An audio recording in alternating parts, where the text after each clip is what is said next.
A day of nothing. Waking to black and white yet again.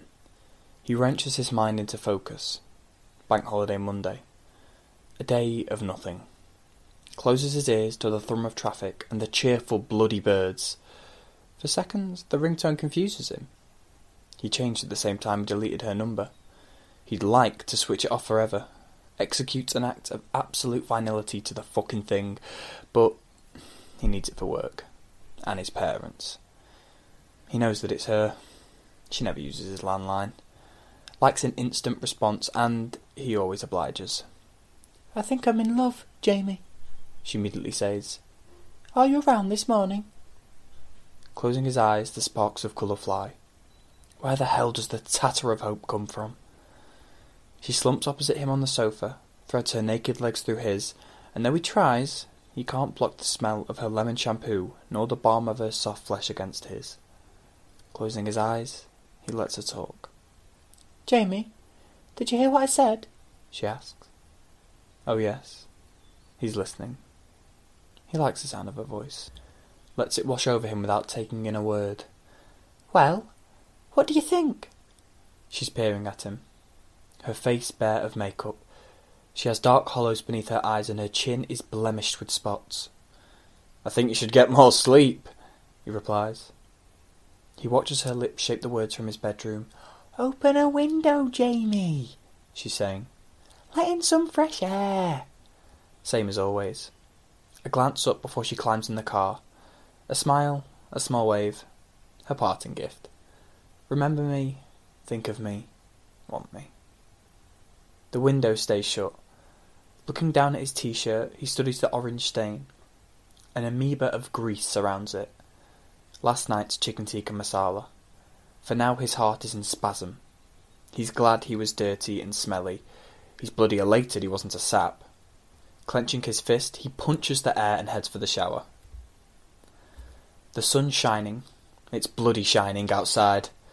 He pelts for the 142 bus, but doesn't give a toss when the smirking driver slows down, yet doesn't halt. Keeps on walking down Wilmslow Road, stop to stop. His shirt stuck to his back. Finally, he's so close to town that the fare's not worth it. Focuses his eyes. Gemini Cafe's changed hands. Townley Building's been demolished. Another Tesco Metro, right next to an Aldi. A cycle shop warehouse in Rusholme. An empty Lloyd's TSB. All the things he'd looked at last week but didn't see. Closing his eyes, he smiles.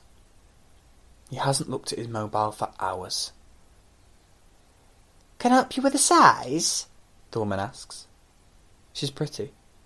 Even takes the clothes to the cubicle and hangs them with a smile. "Call if there's anything else you need." He pulls on the jeans and stares at the mirror. A man he loathes gapes right back. Disgust blocks his throat. He can't breathe, he can't swallow. Tight bloody jeans. And Selfridges too. He hates fitted fucking jeans, but he's trying them on. Just for her. The smack brings him back. A willful thwack against the image. "Everything okay?" he hears beyond the door. Lifting his eyes to mirror, he breathes. Save for a red smear on the glass, life's back to grey. "Couldn't be better," he replies. The 142 trundles home. His head painfully throbs. He's tired. Weary of life being on repeat. Fed up of being so bloody predictable. Closing his eyes, he pictures torment captured in monochrome anyway. It always kicks in sooner or later. Slide by slide, legs thrown over his on the sofa, tiptoe kisses at the door, white even teeth, hair twisted in slim fingers, occasional tears, his hand vibrating with the judder of the bus. He stares at his mobile. A smug icon of an envelope winks, but it isn't from her. She's told him her latest news. His usefulness for now has expired. The text is from his mother. A skill acquired from months of waiting at Christie's. Message after message, mother to son, until the medics gave up. "Don't forget dinner. Dad's next in line.